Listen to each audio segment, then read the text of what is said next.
Irmãos, nós estamos meditando sobre relacionamento. Primeiro nós meditamos aí no tema passado sobre relacionamento com Deus. E agora nós estamos meditando sobre relacionamento com o próximo. Pegando aí o principal mandamento de Jesus, amar a Deus acima de todas as coisas e amar ao próximo como a si mesmo. Nós estamos numa série de pensamentos sobre relacionamento com o próximo. Nós já vimos que nós devemos amar o nosso próximo com profundidade. Devemos amar ao nosso próximo como nós amamos a nós mesmos. Que nós devemos amar ao próximo como Cristo nos amou. Olha que coisa profunda, né? Amar ao próximo como Cristo nos amou. A palavra ainda fala que aquele que não ama o próximo é assassino. Olha a comparação que é feita. A palavra manda nos colocarmos, no lugar do próximo. Ou seja, a Bíblia ela trata o relacionamento com o próximo algo como sendo muito profundo, muito sincero, muito transparente. É dessa forma que nós devemos lidar. A palavra ainda fala, vimos isso ontem, que nós devemos fazer tudo com amor, com dedicação. Tudo que nós fazemos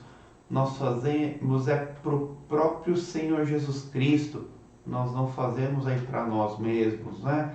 Então, você que ainda não viu esses programas, pega aí os programas anteriores para você ficar atualizado.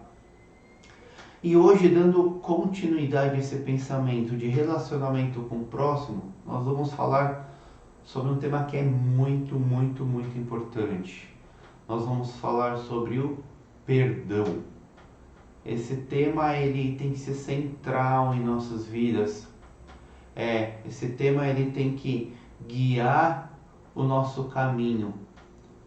Se soubermos perdoar, se conseguimos perdoar, nós com certeza teremos uma vida muito melhor, muito mais próspera.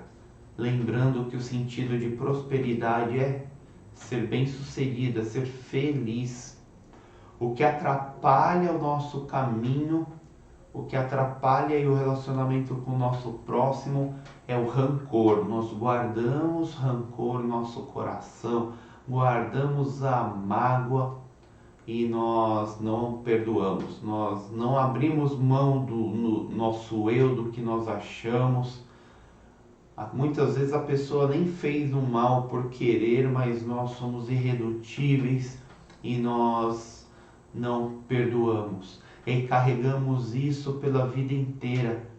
Muitas vezes essa falta de perdão, esse mal que nós carregamos no nosso coração, ele fica tão grande que a palavra diz que ele se transforma numa raiz de amargura. Você já viu pessoas amarguradas, vivem uma vida amargurada? Até a fisionomia delas fica transformada. Você olha para a pessoa e fala, nossa, essa pessoa é amargura. Isso é o mal que a falta do perdão faz nas nossas vidas. Obviamente isso não vem de Deus.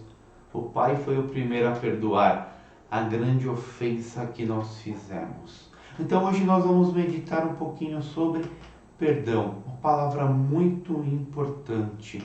Antes disso, vamos para o nosso pensamento do dia, nosso famoso pensamento do dia. Está lá em Mateus 7, de 1 a 5, que também é um pensamento interessante. Jesus fala o seguinte, famosíssimo, né? Não julguem para que vocês não sejam julgados, pois da mesma forma que julgarem, vocês serão julgados, e a medida que usarem também será usada para medir vocês. Não julguem para que não sejam julgados, da mesma forma que julgarem, serão julgados, e a medida que usarem também será medida para vocês. Olha lá, olha o que Jesus fala, né? Texto bastante conhecido, mas pouco praticado por nós. Jesus, ele está falando aqui, né, em relação ao nosso próximo.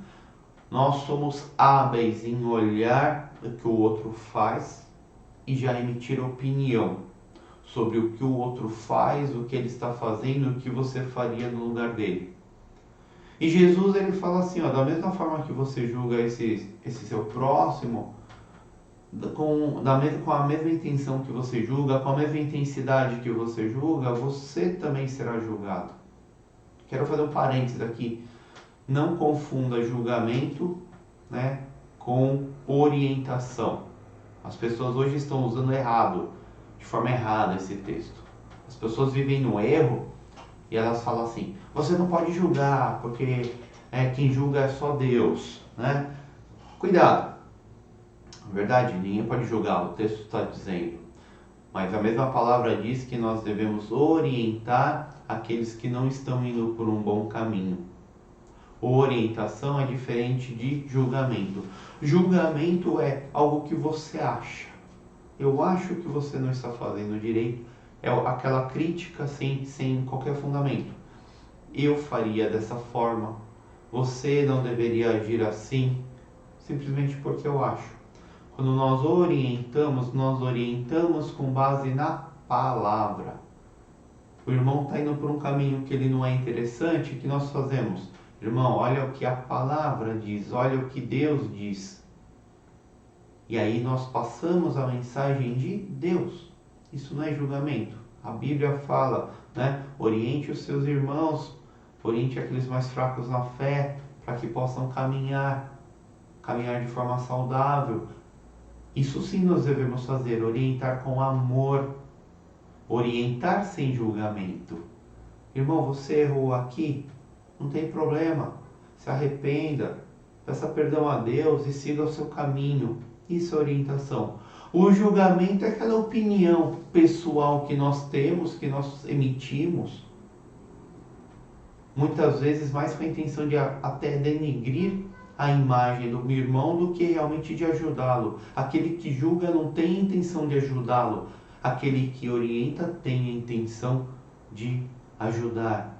Então, Jesus fala, olha, não julga o seu irmão, porque o mesmo peso que você vai dar aí para esse julgamento, você também será julgado. E Jesus ainda complementa, por que você repara no cisco que está no olho do seu irmão e não se dá conta da viga que está em seu próprio olho?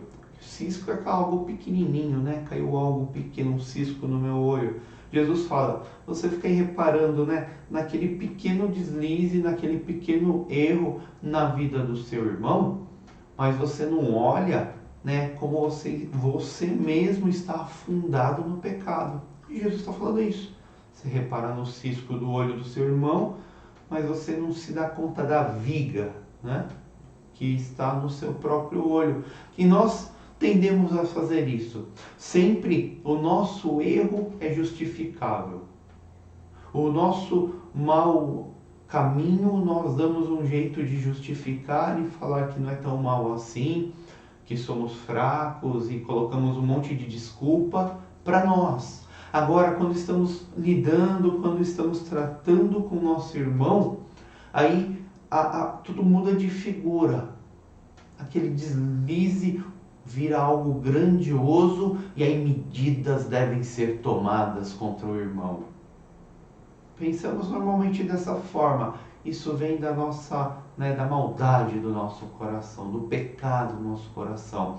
Ao invés de olharmos para o nosso irmão e com amor, irmão, todos erramos, estamos juntos nessa. Vamos superar isso? Passa a boa orientação. E aí pega o irmão pelo braço e caminha junto. Nós tendemos a fazer o contrário. Ah, pastor, precisa tomar uma medida contra esse irmão, como pode? Só que nós nos esquecemos de que muitas vezes estamos praticando aí algo pior do que ele. A diferença é que algumas vezes não fomos descobertos. Só isso. E outra, diante de Deus ninguém é santo e ninguém é justo. Existe um santo e perfeito, que é Jesus Cristo. Se nós não estivermos debaixo do sangue de Cristo, Ele nos olha também como pecadores, porque somos pecadores. O que nos torna apresentáveis a Deus não é porque somos santos e justos, é porque o sangue de Jesus Cristo levou os nossos pecados, porque a nossa pena foi paga. Falamos sobre isso no domingo, na Santa Ceia. A nossa pena já foi cumprida. Não é porque somos inocentes. Então, muitas vezes ainda temos a impressão de que porque o Espírito de Deus nos tocou, nos convenceu do pecado, nós somos inocentes. Não somos inocentes. Todos somos pecadores. Mas o sangue de Cristo, Ele levou os nossos pecados, a pena foi paga. A diferença entre nós que estamos debaixo da graça de Deus para aquele que não está debaixo do sangue de Cristo é justamente isso, que a nossa pena foi paga. Aquele que não está debaixo do sangue de Cristo está debaixo da ira de Deus. Ele vai pagar a pena, que é a morte eterna. Então, todos somos iguais perante Deus. O que nos torna aí especiais é a graça de Jesus Cristo que está sobre nós. Por isso ninguém tem moral nenhuma para atacar o próximo. Você deveria sim ter piedade e misericórdia, porque você foi alcançado por Jesus Cristo. Como você pode dizer ao seu irmão: deixe-me tirar o cisco do seu olho, quando há uma viga no seu? Hipócrita. Jesus está falando isso. Hipócrita. Tire primeiro a viga do seu olho, então você verá claramente para tirar o cisco do olho do seu irmão. Olha, Jesus ele era muito amável, mas quando ele batia forte, né? Ele fala: você quer aí tirar esse pequeno desvio do seu irmão, mas você não limpa a sua vida, você é um hipócrita. Fala o que eu falo, mas não faço o que eu faço, é isso? Muitas vezes atuamos dessa forma, né? Faça dessa forma, irmão, e você não, eu não ajo dessa forma. Tenha coerência na sua vida, senão você é um hipócrita. Hipócrita, limpa primeiro a sua vida, cuida da sua vida. Deixa a sua vida perfeita, como se isso fosse possível, né? Não é possível. Depois você vai ver se você consegue, né, tirar o cisco do olho do seu irmão. Sabe, irmão, se cuidarmos da nossa vida, nós não teremos tempo para ficar procurando pecado na vida do nosso próximo. Se cada um cuidar do seu próprio pecado, olha, já é um ótimo caminho, é um bom caminho aí. Se cada um conseguir ter uma vida reta diante de Deus, dedicada, já é um passo enorme. Vamos focar então em cuidarmos da nossa vida. Vamos focarmos em caminhar, né, em ter uma vida reta, em cada dia evoluirmos, ao invés de ficarmos aí procurando pecado nos nossos irmãos.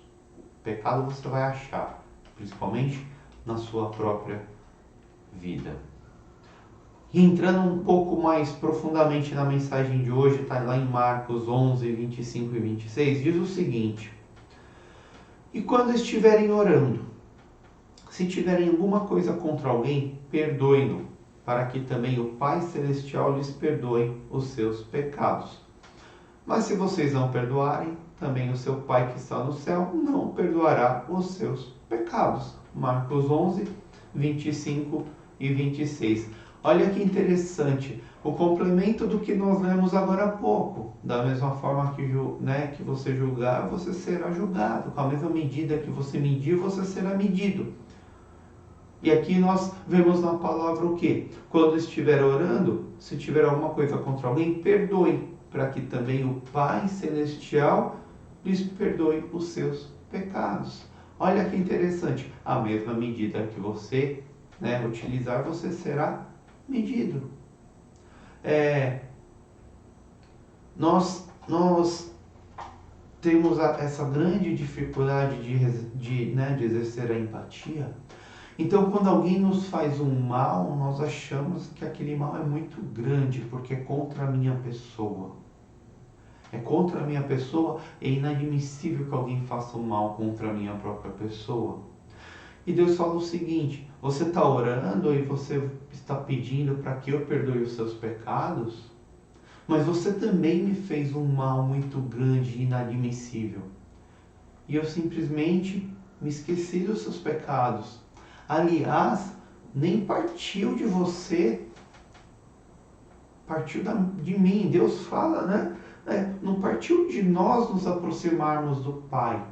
O próprio Deus se aproximou de nós mandando Jesus Cristo. Porque senão nós ainda estaríamos separados do Pai. Então ele fala assim: não tem por que você também não perdoar o seu irmão. Da mesma forma como eu me aproximei de você, enviei Jesus e hoje eu me esqueci dos seus pecados, faça assim com seu irmão. Não vem você aqui me pedir, né, para que eu perdoe os seus pecados, se no seu coração você também não tem a capacidade de perdoar o seu próximo. A mesma medida que você medir será usada. Nós temos uma grande dificuldade. Se vocês perdoarem, também o seu Pai que está no céu perdoará o seu pecado. Ou se você não perdoar o seu irmão, o seu Pai também não o perdoará. O perdão, ele é uma capacidade que vem do próprio Deus. Assim como o amor. Aquele que não está debaixo da graça tem uma dificuldade muito grande em perdoar. Porque nutre, ao invés do amor, né, nutre o ódio, nutre o rancor. Então, irmãos, limpa o seu coração de tudo que te faz mal. Toda Santa Ceia eu falo, assim que você terminar essa Santa Ceia, vá e restabeleça aí o seu relacionamento com o seu próximo. É justamente esse texto que baseia, né, essa minha orientação. Quando você lembrar de alguém que te fez o mal, vai lá, peça perdão. E não importa aqui novamente se essa pessoa é culpada ou não, até porque se alguém te faz o mal, muitas vezes é real, essa pessoa tentou te prejudicar de alguma forma. Mas isso não importa. Porque Deus aqui, ele não fala para analisarmos, para avaliarmos se essa pessoa teve intenção ou não, se realmente ela fez um mal ou não. Deus simplesmente fala assim: se você não perdoa o seu próximo, eu também não te perdoo. Então, vai lá e perdoe. Ou seja, a pessoa pode ter sim feito um grande mal. Vá lá e perdoe essa pessoa. E perdoe de verdade. Perdoo, mas não esqueço, né? Tem gente que fala isso. Perdoo, mas não esqueço. É lógico, você vai se lembrar, mas quando você perdoa, essa lembrança não te causa mais nenhum estrago. O grande problema da mágoa é isso, você ficar remoendo o que essa pessoa fez na sua vida. Agora, quando você perdoa, você até lembra o que ela fez, mas para você não tem mais sentido, para você não tem mais significado, não afeta mais a sua vida. Então hoje, restabeleça as conexões que você perdeu aí durante a sua vida. Aquelas pessoas que te magoaram, aquelas pessoas que você magoou, né? Abra mão do seu ego. E a dificuldade em perdoar muitas vezes é essa, é abrir mão do nosso ego. Abra mão do seu ego. Eu te perdoo, meu irmão. Vamos seguir a nossa vida. Que você, né, possa até lembrar do mal que lhe fizeram e esse mal não tenha mais efeito na sua vida. Porque se você não fizer isso, né, você vai cada vez mais entrar num estado de peso, num estado de mágoa. Isso daí se torna uma raiz de amargura. E aí o pecado cresce na sua vida. E com isso a comunhão com Deus diminui. Até chegar uma hora que você é aquela pessoa, né, que vive na mágoa profunda, vive num estado profundo de chateação, muitas vezes até chega a ponto de enlouquecer, de ter a face aí, né, desfigurada. Então não chega nisso não. Resolva hoje as suas pendências, né, resolva de forma clara e objetiva, e siga a sua vida, porque esta é a vontade de Deus. Lembre-se bem, não existe maior pecador ou menor pecador. Todos nós somos pecadores. Todos nós somos maus. Mas perdoe o seu irmão, o seu amigo, o seu próximo, assim como Deus te perdoou. Não importando aí a maldade que você fez para ele, Deus simplesmente perdoa. Amém, irmãos? Vamos orar neste momento. Pai, obrigado pela sua palavra, obrigado pela sua orientação, obrigado porque o Senhor nos ajuda no dia a dia, ó Pai. Que possamos, Senhor, perdoar os nossos irmãos, que possamos perdoar os nossos parentes, os nossos amigos, ó Pai, e assim fazer a sua vontade. Nos dê essa capacidade, Senhor. Nos fortaleça, Senhor, para que possamos agir da forma correta. Ser com os nossos irmãos no decorrer do dia, ó Pai, proteja cada um em seus caminhos, seja no trabalho, seja nos estudos, seja em suas casas, onde estiverem. Em nome de Jesus é que nós oramos. Amém. Amém, irmãos. Estamos encerrando mais um Conectados, agora 7 horas em ponto. Lembrando, amanhã, 6h30 da manhã, Conectados com a missionária Lídia. Então não perca, participe, medite nessa palavra durante o dia e transforme ela em algo prático, ou seja, efetivamente exercendo o perdão. Fiquemos todos com Deus, com a paz de Deus, e nos vemos amanhã no Conectados 6h30 da manhã. Deus abençoe a todos.